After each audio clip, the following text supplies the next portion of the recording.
This passage is from the beginning of American essayist, poet, philosopher, transcendentalist, and Unitarian Henry David Thoreau Walden. And the second passage is from its conclusion.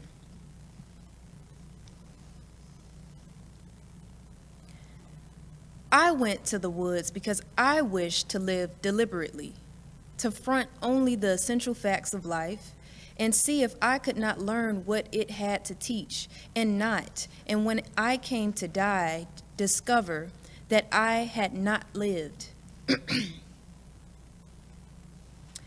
I did not wish to live what was not life.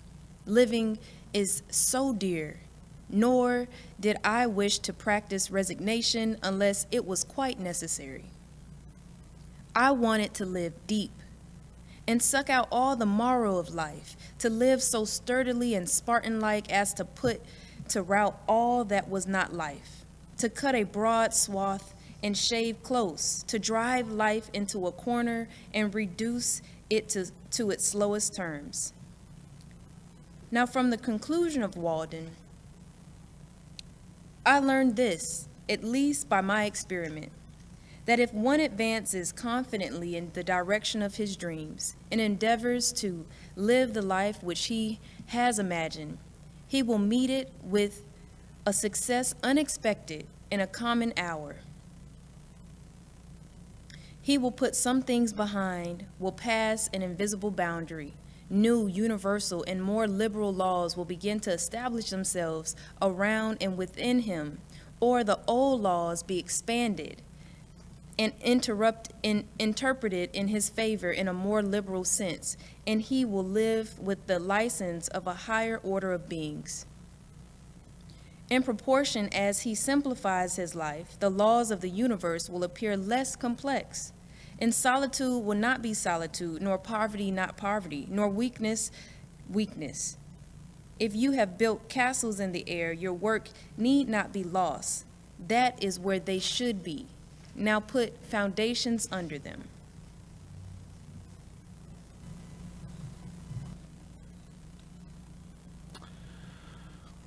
Each of us has chosen various directions in our lives.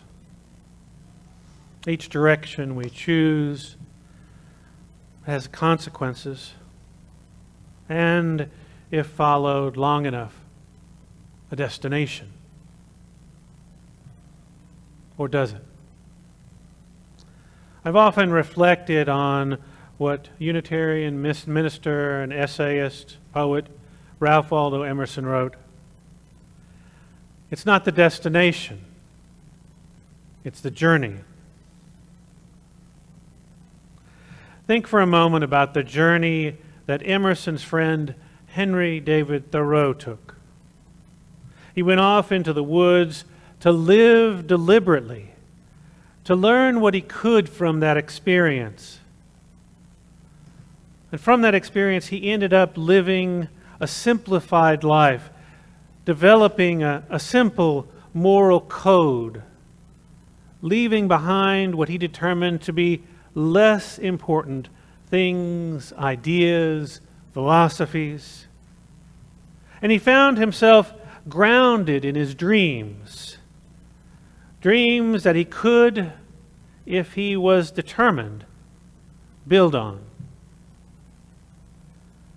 Did he realize this when he started out heading into the woods that day to begin this journey? I'm not sure.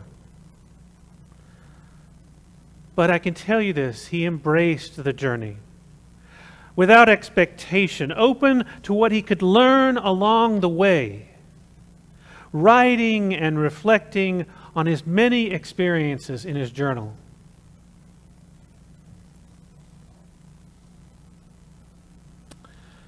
So often on our journey through life, most, if not all of us, myself included, pick a destination with the same deliberateness Thoreau picked a journey. That is, he chose a journey, we chose a destination. I chose to become a psychotherapist and then later to become a minister. I put time, energy, resources to achieve those ends. I was focused on achieving an end, not lingering on the journey. It wasn't until I embraced Unitarian Universalism that I even understood what it meant to embrace a journey rather than a destination. One of our principles, our Unitarian Universalist principles, is to affirm and promote a free and responsible search for truth and meaning. I've always felt a call, even before I heard those words, to a lifelong spiritual journey.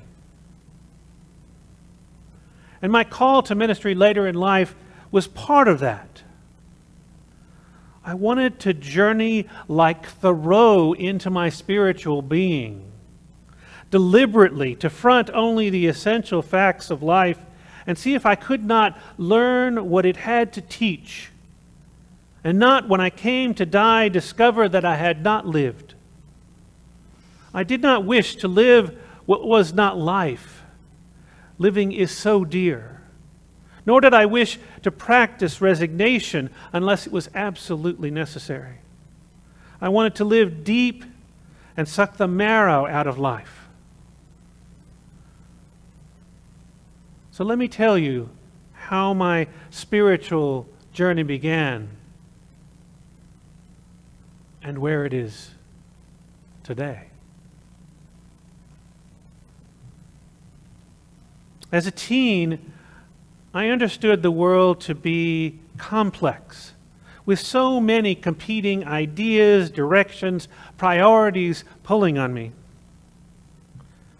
As a teen, I thought about choices and decisions I would have to make, what university to attend, what career I needed to choose, should I stay with the religion I was born in.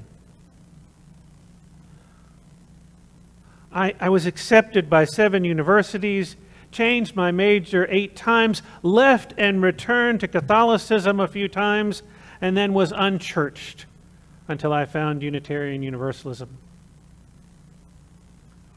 After hearing the story of the fox and the crane, I have to say that in the past, I often felt more like the fox caught in the trap, with racing thoughts about too many possible outcomes that kept me from decision-making, like it kept the fox from making a decision about how to get out of the trap.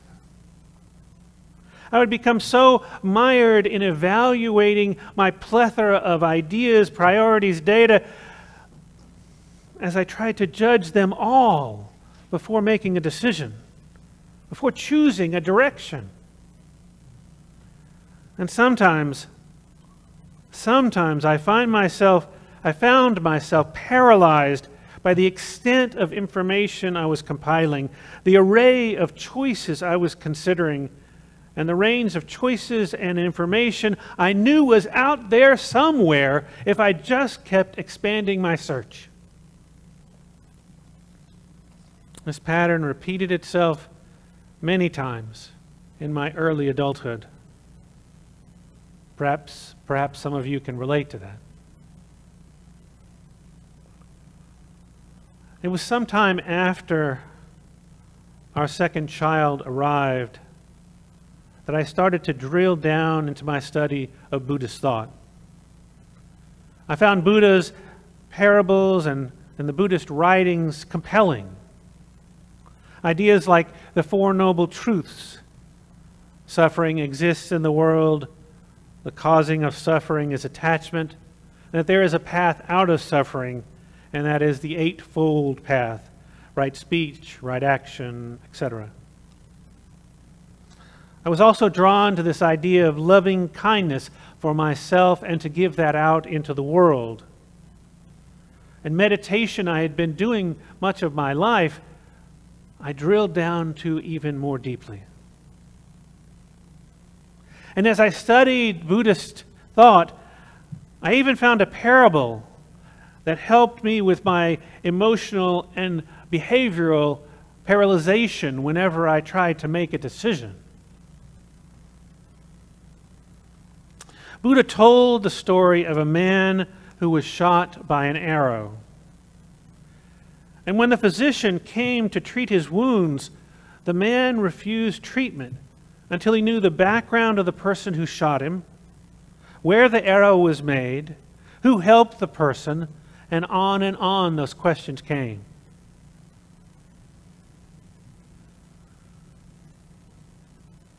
And hearing the story, I realized that I would never have all the information or advice I wanted to make any decision. Yet still decisions had to be made. So I began to use the information I had, information and advice that was available to me. I might have still done a little bit of research, but I released the idea, the need for infinite options and more information, infinitely more information. I needed to work with the options that were most pertinent to the situation I found myself in. And I realized that more options and more information doesn't always mean better choices.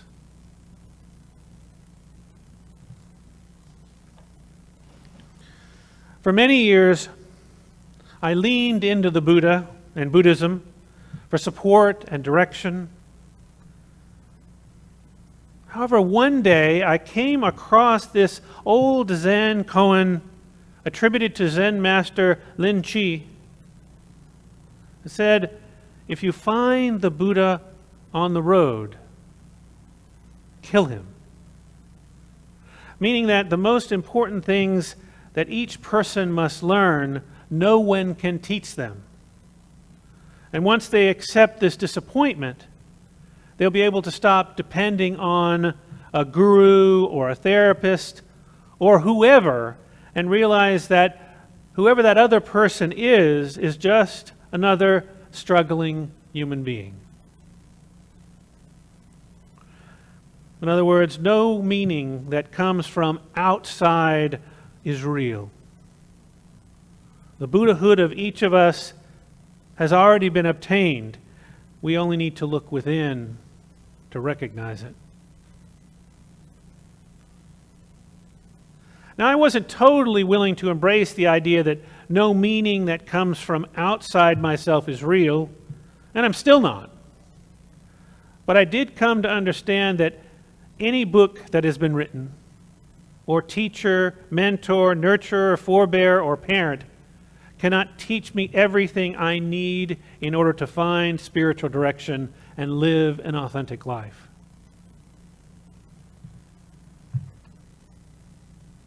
And this includes the great spiritual teachers: Buddha, Muhammad, Jesus, Zoroaster, Lao Tzu, Confucius, any. And this also includes the Bible, the Quran, the Bhagavad Gita, the Upanishads, the Dhammapada, or any text.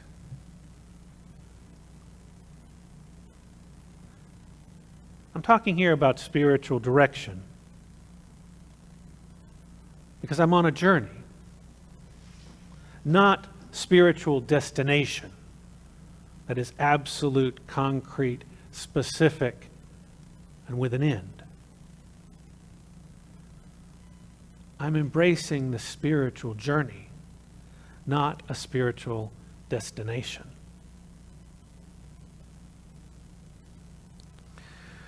And so my search continued, and one day I came across Unitarian Universalist Reverend Forrest Church's writings. And I found his description of a search for meaning and truth both within and outside ourselves that really grounded me and helped me to understand a way to see a journey before me that I could embrace. Listen to his metaphor of the cathedral of the world. He wrote, In the cathedral of the world, there are windows beyond number.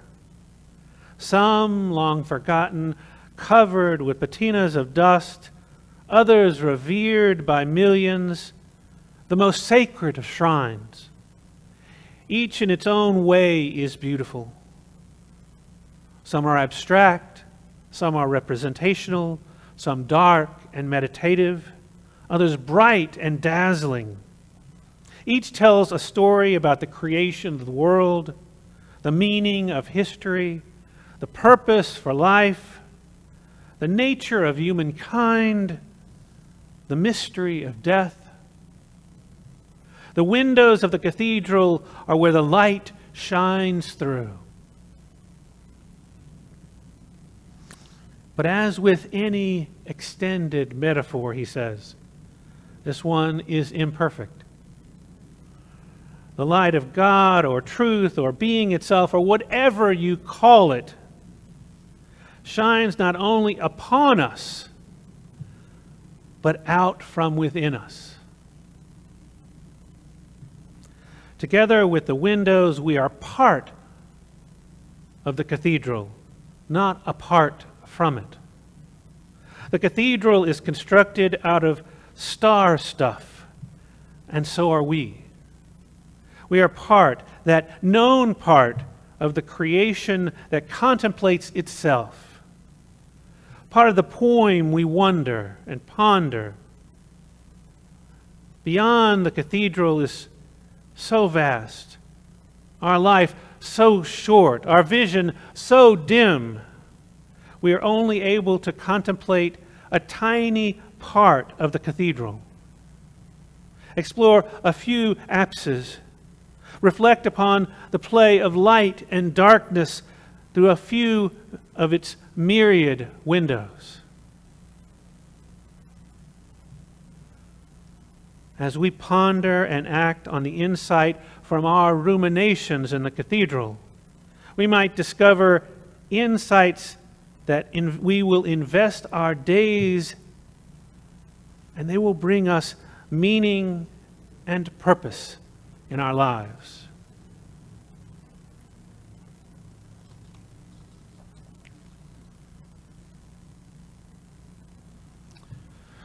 What I have found true for myself is that there is a balance between this looking within and without for truth, wisdom, direction.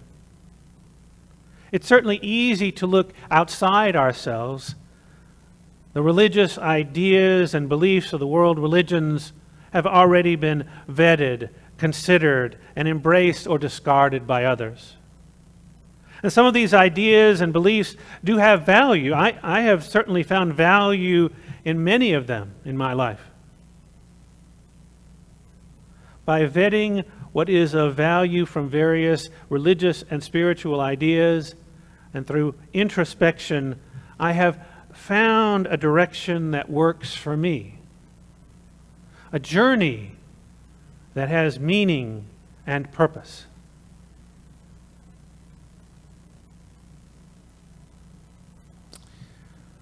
And then came the coronavirus, when the world stopped. And I asked of myself, what now?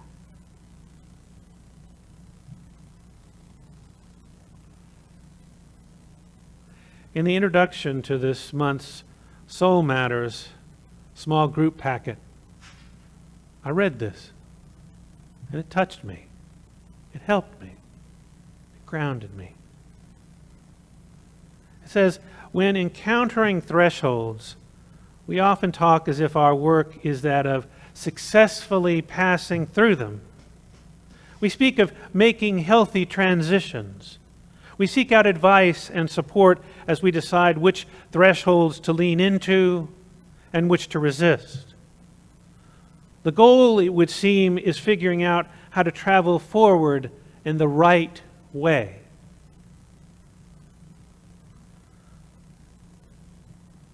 But what if the true invitation of a threshold is not to successfully move from here to there, but instead to just sit and pause? What if we saw thresholds as resting places rather than as those moving walkways that transport us through airports? What if thresholds help us to become by asking us to just be? To just be for a while. No moving, just noticing and naming, less traveling, more listening. The Reverend Sarah Lawal gets at this when she writes, "A threshold is a space to imagine a new way and a new self. Not moving or pushing, but sitting and cultivating.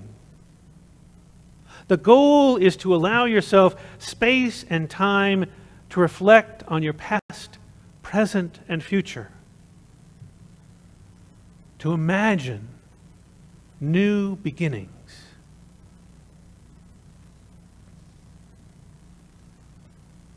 My friends, could this quarantine time be a time to imagine a new beginning?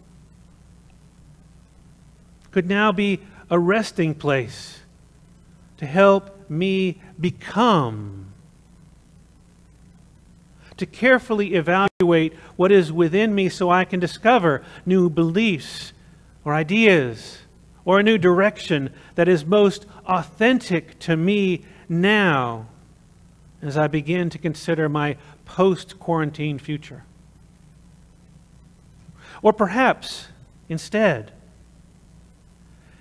is now this pause presenting me with an opportunity to discover heretofore unknown parts of the essential me. Not beliefs or ideas or direction, but instead some elusive quality that is most basic to who I am. The inner light that illuminates decisions I make and actions I take. What new beginning is being born in me now? What foundation must I put under it to support myself? Who will I choose to be in a post-coronavirus world? How will I choose to be? You know, I was reading about the Wangi people in Australia. They do walkabouts once a year to regain their balance, restore their sanity, to learn what they need to know. Often on these walkabouts, they sit, perhaps under a tree, for long periods of time. Not because they're lazy or tired, but because they're taking time to listen to their body and to read what the plants, animals, wind, smells, and sounds are telling them. In other words, they take time to measure their own internal and external temperature and that of the world. Perhaps now is the time during our walkabout through life when we are called upon to sit, to listen, to regain balance, to learn or unlearn what we need to know about ourselves. And from what we learn, to begin imagining what we want our lives to be and naming it, naming what it is that we want it to be. And that imagining and naming may be more powerful than we usually assume. Because from the outside, it may seem that nothing has changed in our lives. And yet once that imagining takes shape in our minds and hearts, nothing is ever the same. The idea, the dream, the recognition suddenly takes on gravity. And that gravity creates an inevitability that transforms us.